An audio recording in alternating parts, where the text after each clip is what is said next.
If you were a kid growing up in the mid to late 2000s with an internet connection, then chances are you participated in some kind of online virtual game. For me, it was Webkinz, which got insanely popular around this time. But some of my friends also played things like Club Penguin and even RuneScape. However, for all of these well-known and iconic games from back in the day, there exist just as many that became forgotten relics of the past, and in some cases, remain only as lost media. As someone who played a lot of Webkinz back then, I remember a few of the clone games it received, like Shining Stars, which was a pretty blatant ripoff. But there was one big competitor that tried to copy the Webkinz formula and only accomplished it to varying degrees of success. This is Beanie Babies 2.0. Beanie Babies 2.0 was a spin-off line of the famous toys, with the main selling point being identical to that of Webkinz. Kids would go to the store and buy their stuffed animal, which came with a code and could be used to gain access to the online world. The line originally consisted of 13 animals, though would expand to over 60 by 2009, which introduced the teeny Beanie Babies through a McDonald's toy promotion.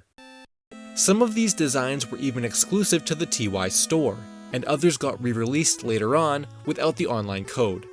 Despite the popularity of the plush toys themselves, I'm sure you're wondering what the game was like and how it became left in the past.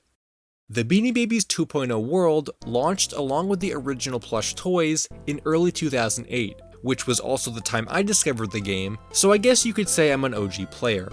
My brother bought one of the plushes, so I'd watch along as he played, and from what I remember, it was kinda cool, but not quite to the level of Webkinz.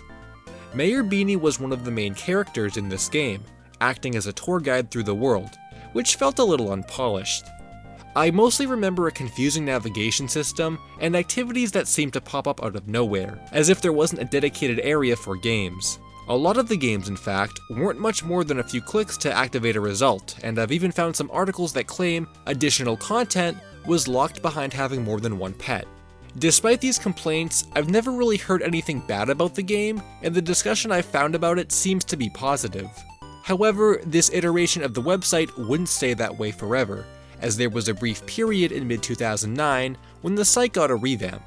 Mayor Beanie was replaced with Snoots the dog, and more of the world's content was updated and modernized. I remember one of the biggest additions they added was a fully 3D customizable room, which was cool, but ended up becoming more of a meme for how primitive the models looked and the fact that you could play licensed music in your room, disabling all other environmental sound effects. They patched out some of the glitches from the earlier iteration of the game, but most of its content stayed the same, and the game never really discovered what it wanted to be. You might be asking yourself at this point in the video, if the game was so average, why is it worth remembering? Well, that in itself is one of the reasons why I wanted to document what little is left. Because not only was the game shut down in 2013, but there's almost no archived content online about it. I know the game wasn't as popular as Webkinz, but I'm still kinda surprised there's only a handful of videos saved, since this is still Beanie Babies after all. Perhaps if the game came out at a time when screen recording was easier, maybe more kids would have wanted to share clips of their pets, but at the time it doesn't seem like that was even thought of. And I think that's unfortunate. I haven't played Webkinz in years, and I know there are areas of that game which have been changed and discontinued over the years, but I can still remember so much about it, whereas Beanie Babies 2.0 kinda faded from my memory. Despite these comparisons, I still think the game is an interesting look into the late 2000s internet culture, and the fact that it's shrouded in so much mystery all these years later is deserving enough for it to be remembered. Hey guys, I hope you enjoyed the video. Be sure to check out some of my other game-related lost media videos. Thanks for watching, and until next time, Finn.